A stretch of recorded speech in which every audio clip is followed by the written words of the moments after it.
ఇవాళ కార్యక్రమాన్ని ఈ స్థాయిలో విజయవంతం చేసినటువంటి సోదరులు మహేష్ గారికి ముందుగా అభినందనలు నమస్కారాలు తెలియజేసుకుంటూ మరి ఈ కార్యక్రమానికి ముఖ్య అతిథులుగా విచ్చేసినటువంటి మన ఉమ్మడి జిల్లా అధ్యక్షులు శ్రీ గాది వెంకటేశ్వర గారికి, అలాగే మరో ముఖ్య అతిథిగా విచ్చేసినటువంటి బాబారావు గారికి, తర్వాత కంపం సాంసరావు గారికి, గరికపాటి ఉపేంద్ర గారికి, మన జానకరామయ్య గారికి, గిరిధర్ గారికి, ఇంకా ఇక్కడ విచ్చేసినటువంటి అందరికీ ఇవాళ కొత్తగా ఎన్నికైనటువంటి అధ్యక్షులకి మీకు కూడా ప్రత్యేకంగా అభినందనలు, ధన్యవాదాలు, నమస్కారాలు తెలియజేసుకుంటూ అయితే నాకైతే ఇవాళ నేను వెంకటేశ్వర గారికి 2-3 సార్లు చెప్పాను, ఆయన బైక్ మీద నాకు కూడా రైట్ దొరికింది ఫ్రీగా.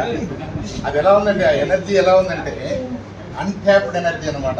గుండె దదలాంటున్నాయి వీళ్ళంతా మస్తు దాని దగ్గరే కూర్చుని దాని అమ్మడే డీజే అమ్మడే డ్యాన్స్ చేసుకుంటూ వచ్చారు.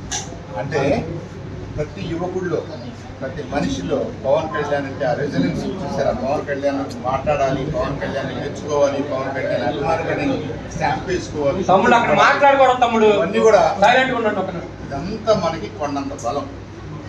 అలాంటి ఒక మంచి నాయకుడికి ఇంటి లక్షలాది మంది, కోట్లాది మంది అభిమానులుగా ఉన్నందుకు మనందరికీ ఒక గర్వకారణం. అయితే దీంట్లో నుంచి ఒడిదుడుకులు ఎదుర్కొంటూ మనం రాజకీయ కార్యకర్తలుగా మార్పు చెందాల్సిన అవసరం కూడా మన ముందే ఉంది. కాబట్టి ఎమోషనల్గా మనకి ఒక అభిమానంతో కూడినటువంటి డ్రైవ్ ఎంత అవసరమో దాన్ని రాజకీయ కోణంలో కూడా మనం మలుచుకుంటూ, ఆలోచించుకుంటూ, 10 మందిని మనతో క్యారీ చేసుకుంటూ రాబోయే రోజుల్లో ఇందాక ఎవరో పెద్దలు అన్నట్టుగా రేపల్లె అన్నం కానీ ఇది జనసేన అడ్డా అని అంతే. పదవ వార్డు ఇంకొక అడ్డా కాదు, మొత్తం రేపల్లె జనసేన అడ్డా.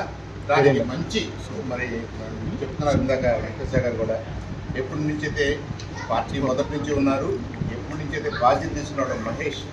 ఎన్నో ఉంటాయి, చిన్న చిన్న ఇష్యూస్ ఉంటాయి. మనం 2-3 మేనేజ్ చేయడమే కష్టం. టౌన్ అంతా మేనేజ్ చేయాలి, పైగా కార్యకర్తలు మేనేజ్ చేయాలంటే అంత ఈజీ విషయం కాదు. ఎవరి ఆస్పిరేషన్స్ వాళ్ళకు ఉంటాయి, ఎవరి కోరికలు వాళ్ళకు ఉంటాయి. అయినా ఓవరాల్గా పార్టీ లైన్ ఉంటుంది, పార్టీ పెద్దలు ఉంటారు, వాళ్ళ గైడెన్స్లో ఆయన పనిచేయాలి, కొంత సర్దుబాటు చేసుకుంటూ ఉండాలి. కాబట్టి వ్యక్తిగతంగా ఏమీ తీసుకోవద్దంటే ఎవరు, మహేష్ కూడా వ్యక్తిగతంగా తీసుకోవద్దు.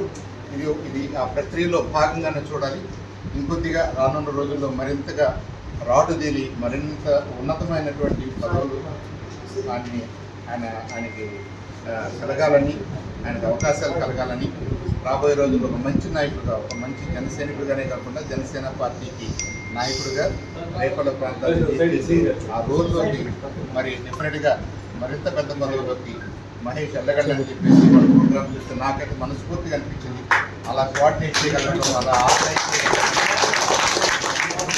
ఒక మ్యాప్ ప్రకారంగా కొంతమందిని రైడ్ చేయగలడం అనేది good organisation skill, good leadership skill. ఆయనలో ఒక మంచి నాయకుడు ఉన్నాడు. కాబట్టి మనందరి ప్రోత్సాహంతో ఆయన మరింత జరగాలని కోరుకుంటూ, అలాగే మన అవకాశాలు మనకే వస్తాయి. ఎవరి స్థాయిలో వాళ్ళకి అవకాశాలు వస్తాయి డెఫినెట్గా ఫ్యూచర్ ఇస్ యువర్స్. సో మీరందరూ కూడా ఆయనకు సహకరిస్తున్నందుకు, ఈ కార్యక్రమాన్ని విజయవంతం చేసినందుకు మరి అందరికీ ప్రతి ఒక్కరికి పేరుపైన నమస్కారం.